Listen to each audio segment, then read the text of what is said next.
The मे स्टोरीमा कथा वाचन गर्ने क्रममा छु। अब कथा वाचन गर्न लाग्दैछु डाक्टर गोविन्द सिंह रावतको कथा र जस्तो के। यो कथा 12 खरी कथा प्रतियोगिता 2078मा उत्कृष्ट 25मा पर्न सफल कथा हो यो। अब भने कथा वाचन गर्न लाग्दैछु डाक्टर गोविन्द सिंह रावतको कथा र जस्तो के।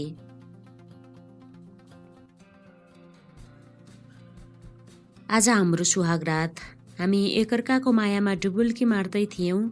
त्यो क्षण हामीले एकअर्का बाहेक अरू कोही र केही पनि देखेका थिएनौं। अँध्यारो कोठामा हामी आलिङ्गनमा बाँधिएर एकअर्कालाई अनुभव गरिरहेका थियौं। जीवनको अतुलनीय सुख भोग गरिरहेको अवस्थामा सकमन्न अँध्यारो वातावरणलाई चिर्दै आएको मोबाइलको आवाजले कोठा उज्यालो बन्यो। एकअर्कामा समर्पित हामी दुवैले फोनको घन्टीलाई व्यवस्था गर्दै आफैमा हराइरह्यौं। लगातारको असफल प्रयास पश्चात पनि फोनकर्ताले हार नमानेको देखेपछि मैले आफ्नो मोबाइलतिर आँखा घुमाएँ। 977 अगाडि देख्न साथ नेपालबाट आएको बुझेँ। खाटसँगैको टेबलमा रहेको मोबाइल उठाएँ। बुबाको नम्बर चिने। हतार हतार फोन बजिरहेकोले एकपटक आत्तिए पनि। नत्र बुबाले फोन नलागेपछि फेरि प्रयास गर्नु हुँदैन थियो र उहाँको फोन आएको थाहा पाएपछि अनुकूल समय मिलाएर मैले नै फोन गर्ने गर्थेँ। तर आज मेरो फोन नउठ्दा पनि लगातार प्रयास गर्नुभएकोले केही परेको हुनसक्छ भन्ठान्दै चरम उत्कर्षतिर लम्किरहेको आनन्दको गतिमा तगारो लगाएर फोन उठाएँ। उताबाट बुवाले हेलो भन्नुभयो। म आत्तिएर के भएर फोन गरेको भनी सोधेँ। अँध्यारो कोठा भएर होला फोन खोज्दा ह्यान्ड्स फ्रीमा थिचिएको रहेछ। उनले पनि बाउछोरीको वार्तालाप सुन्ने भएकाले मलाई कुनै डर थिएन। मबाट हामी बनिसकेकोले हामी बीच अब कुनै कुरा लुक्नु हुँदैन जस्तो लागेर मैले पनि ह्यान्ड्स फ्रीमै कुरा गर्न थालेँ। बुबाले म काममा कतै व्यस्त छु कि भनेर पहिला सोध्नुभयो। मैले छैन भनेपछि उहाँले आज घरमा श्राद्ध भएकोले ज्वाइँ साहबलाई निम्ति आएको बताउनुभयो। ज्वाइँ साहबलाई तिमीसँग अहिले नै कुरा नगरी भएन भनेर फोन लाउनु पर्यो भन्दै कर गरेकोले मैले कल गरेको छोरी भनेर बुबाले स्पष्टीकरण दिन थाल्नुभयो। ज्वाइँ शब्द सुन्न साथ म झसङ्ग भएँ। मिठो खानेकुरा चपाइरहँदा ढुङ्गा लागे चाहिँ भयो। उर्लुक्क मतिर हेरेर उनी खाटबाट उठेर बाथरुमतिर गएको देखेँ। उनको मनस्थिति बुझेर पूर्ववत अवस्थामै उनलाई फर्काउन मैले तुरुन्तै आफू काममा भएकोले पछि फोन गर्छु बुबा भनेर कुराकानीको अन्त्य गरेँ। फोन राखेर म पनि बाथरुम पसेँ। उनले एकटक लगाएर मेरो अनुहार हेरै गरेपछि मैले पनि उनलाई कम्ल्याङ्ग अङ्कमाल गर्दै सरी भने। आज आएको फोनले म विवाहित रहेको भन्ने सम्भवतः उनले थाहा पाएकी छन् र उनी रिसाएको जस्तो लाग्यो। मलाई आफ्नो अङ्कमालबाट छुटाएर लामो सास फेर्दै सोध्न थालिन्, नेपालमा लोग्ने छोडेर आएकी रहेछौ नि? उनको शब्दवाणले मेरो मुटुमै प्रहार गरे झैँ लाग्यो। अनि उनलाई समातेर कोठामा ल्याएपछि आफ्नो अतीत कोट्याउँदै सुनाउन थाले म। नेपालमा नर्सिङ कोर्स सिद्ध्याएर एउटा क्लिनिकमा काम गर्दा गर्दै साथीभाइको लहलहै र विदेशमा काम गर्ने चाहनाले म पनि इजरायल पुगेकी थिएँ। त्यसबेला पनि घर परिवारले अझ बढी त आमाले बिहे गर्ने उमेरमा कता विदेश जान्छु भने कि भनेर रोक्ने प्रयास पनि गर्नुभएको थियो। तर एकपटक विदेश गएर आउँदा झन राम्रो र अझ पढे लेखेको असल केटो पाउने निष्कर्षमा परिवारै पुगेपछि मैले इजरायल जाने मौका पाएको थिएँ र मेरो जीवनको एउटा नयाँ अध्यायको थालनी इजरायलबाट सुरु भएको थियो। इजरायल गएपछि एउटी अपाङ्ग महिलाको हेरविचारका लागि उनकै घरमा बस्न थाले म। तेल अभिभको साटोना भन्ने ठाउँमा बस्ने अभिभाका 2वटै खुट्टा थिएनन्। उनी कुनै बेला त्यहाँको सरकारी सेवाको अधिकृत थिइन्। गाजा पट्टीमा रहेको आफ्नो कार्यालयको कर्मचारी आवास गृहमा प्यालेस्टाइनी समूहबाट भएको बम विस्फोटनले धेरै मानिस हताहत भएका थिए। कयौंको अङ्गभङ्ग भएको थियो। त्यही विस्फोटनमा परेर अभिभाले दुवै खुट्टा गुमाउनु परेको थियो। 45 वर्षीय अभिभाको घरमा काम गर्नेहरू टिक्दैनन् भन्ने बारे मलाई त्यहाँ पठाउने एजेन्टले भनिसकेको थियो। त्यसैले कमसेकम 2 महिना चाहिँ जसरी पनि टिक्नुपर्छ, त्यसपछि नयाँ ठाउँ खोज्न सजिलो हुन्छ भनेर एजेन्टले भनेको थियो। तर म अभिभाको घरमा पुरै 4 वर्ष काम गरेँ, अर्थात् 4 वर्षसम्म अभिभालाई रिझाएर बसेँ म।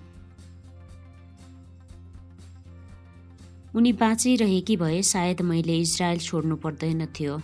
अभिभालाई अचानक हृदयघात भएपछि तुरुन्तै अस्पताल लगियो, तर उनी फेरि घर फर्केर आउन पाइनन्। त्यसपछि मेरो जीवनको अर्को अध्याय सुरु भयो। एकमात्र छोरी भएर होला म घर परिवारमा सबैको प्यारी थिएँ। 2 जना काका पनि गाउँबाट पढ्न आएका थिए, त्यसैले हामी सँगै एउटै घरमा बस्थ्यौँ। मलाई आमा बुबा र काकाहरूले औधी माया गरेर हुर्काउनु भएको थियो। मेरो बाल्यकाल काकाहरूसँग हुर्के बढेकाले होला ममा युवतीभन्दा बढी युवकको बानी बेहोरा सर्दै आयो। मुखमा गाली पनि केटाहरूको जस्तै साला, हरामी, पाजी आदि इत्यादि निस्कने गरेको सुनेर आमाले धेरै पटक के हो गति छाडा केटाहरू जस्तै पो बन्न थालिस् त भनेर गाली गर्नुभएको थियो। बाल्यकालमा भाडाकुटी भन्दा बढी म केटा साथीहरूसँग गुच्चा, लट्टु, गुलेली खेल्ने गर्थेँ। क्याम्पसमा पढ्न थालेपछि केटीहरूलाई क्या माल्छौ तिमी त, हेर त त्यो केटी क्या च्वाक छे भनेर जिस्क्याउने गरेको देखेर साथीहरू यो त केटा हो कि क्या हो भनेर छामु छामु भनेर लखेट्ने गर्थे। मेरो पहिरन पनि केटाहरूको जस्तै हुन्थ्यो, त्यसैले आमाले मलाई कान्छ्यु भनेर बोलाउन थाल्नुभयो अनि अरूले पनि त्यही नामले बोलाउन थाले।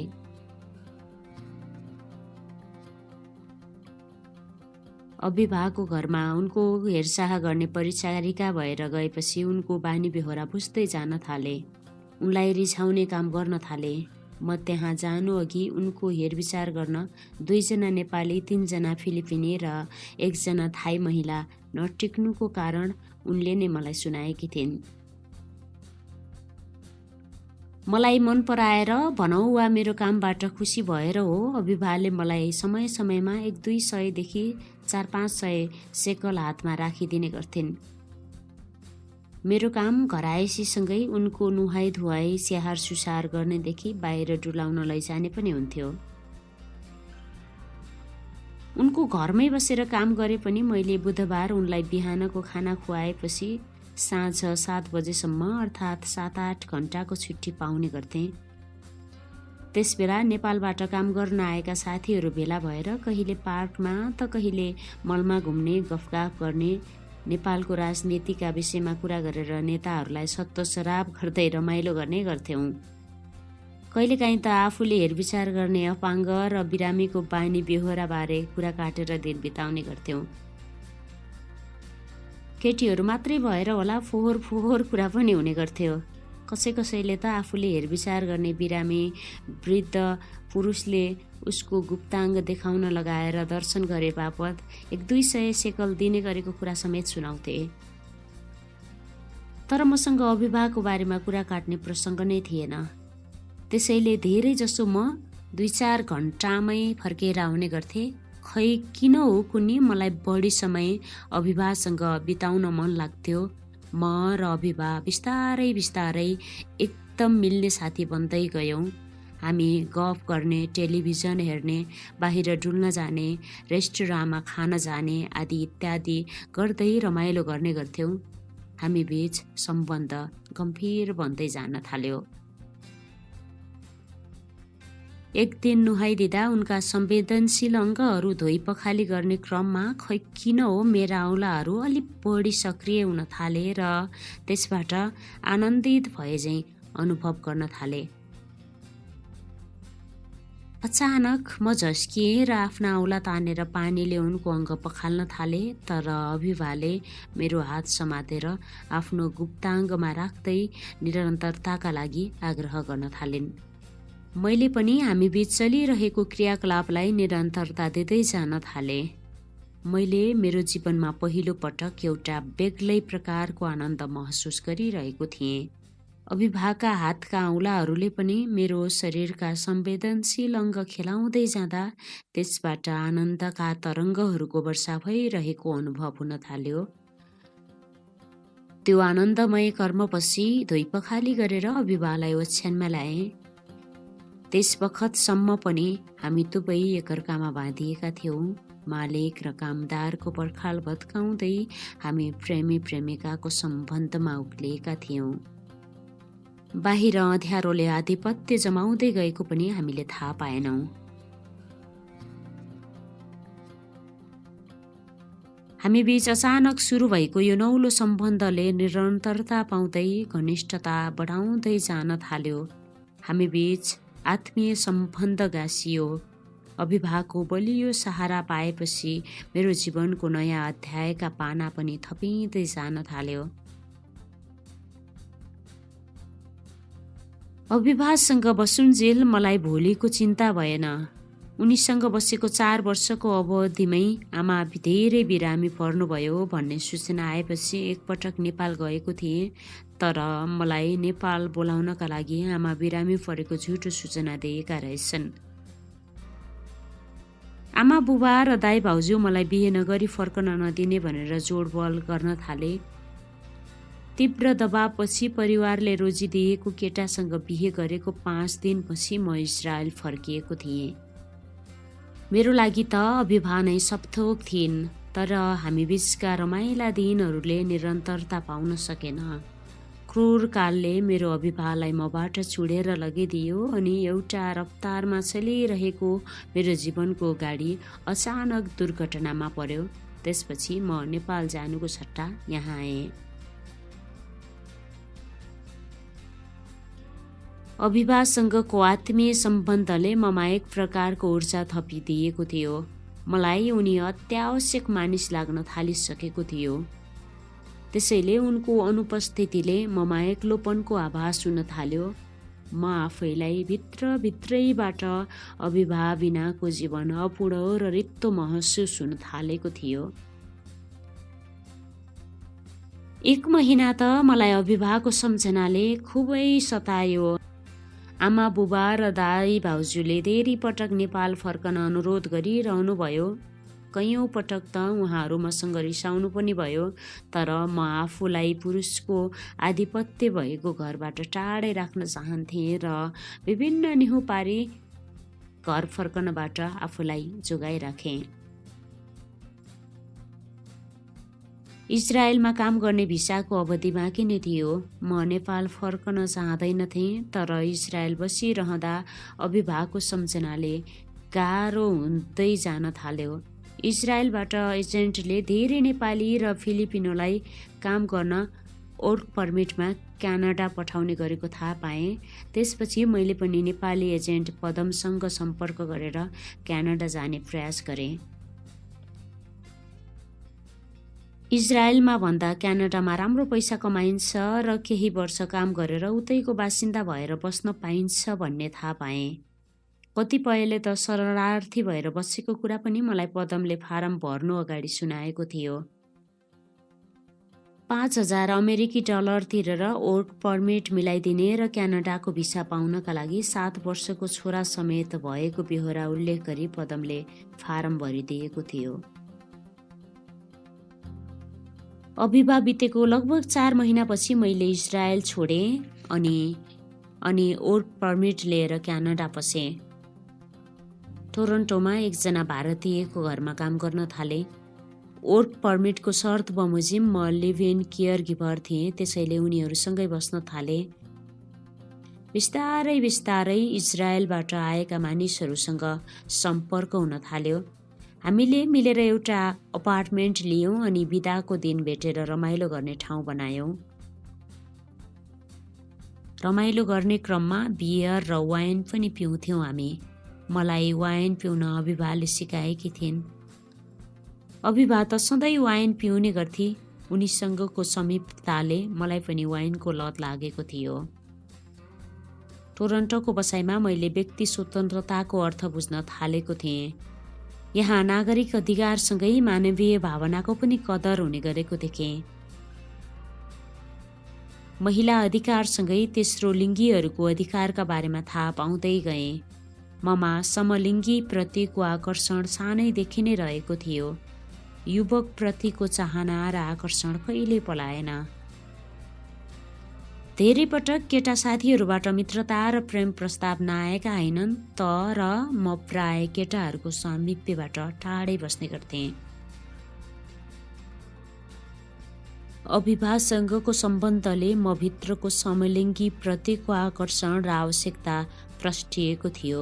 अभिभासँग बसुन्जेल मैले भोलिको लागि सोच्ने मौका नै पाएको थिइनँ, तर उनीबाट छुट्टिनु परेपछि मलाई आफ्नो भविष्यप्रति चिन्ता हुन थाल्यो। क्यानाडा आएपछि मैले काम गर्ने घरको मालिकको भाइले त्यहाँको निर्वाचन जितेको थियो। जितको खुसियाली मनाउने क्रममा बच्चाको हेरविचार गर्न मलाई पनि घर मालिकले लिएर गएका थिए। सोही बखत एक महिलाले निर्वाचन जितेको अवसरमा सबैलाई बधाई दिँदै मञ्चबाट आफ्नो श्रीमानलाई बोलाइन्, तर श्रीमानका रूपमा एउटी महिला मञ्चमा आएर अङ्कमाल गर्दै चुम्बन गरिन्। मैले आफ्नो जीवनमा समलिङ्गी सम्बन्धबारे खुल्ला कुरा खुल्ला आकाशमुनि त्यत्तिखेरै सुन्न र देख्न पाएँ। एउटी महिलाले अर्की महिलालाई आफ्नो श्रीमान भनेर सम्बोधन गर्दा मलाई अचम्म लागे पनि कता कता रमाइलोको अनुभव पनि भएको थियो। समलिङ्गीहरूप्रति गरिएको त्यो सम्मान देखेपछि त्यसका तथ्यबारे म भित्र जिज्ञासा बढ्दै जान थाल्यो। एक्लोपन भुलाउन बिदाको दिन म चर्च स्ट्रिटमा पुगेर रमझम हेरेर रमाउने प्रयास गर्थेँ। यो ठाउँलाई समलिङ्गीहरूको राजधानी नै मानिन्छ। हो, मेरो र तिम्रो भेट यही भयो। त्यसपछि तिमी मेरो नजिक आउन थाल्यौ। तिमीलाई भेटेपछि मैले फेरि मेरो अभिभाव पाए चाहिँ लाग्न थाल्यो। यहाँ काम गर्दा गर्दै तिमीले धेरै कुरा बुझेको र जानेको थाहा पाउँदा झनै खुसी लाग्थ्यो। अनि तिमीले टोरन्टोमा हुन लागिरहेको विश्व समलिङ्गी महोत्सवबारे जानकारी मलाई दियौ।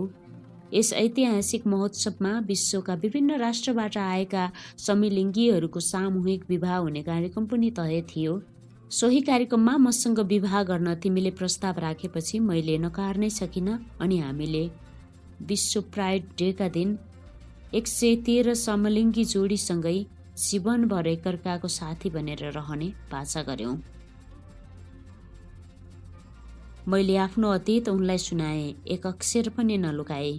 त्यसपछि गङ्गाले मलाई अङ्कमाल गर्दै मायालु चुम्बन गरिन् र जीवनभर माया गर्ने मोहर छाप लगाउन थालिन्। अनि हाँस्दै भनिन्, नेपालमा तिम्रो लोग्ने र जस्तो कि यहाँ तिमी मेरो लोग्ने।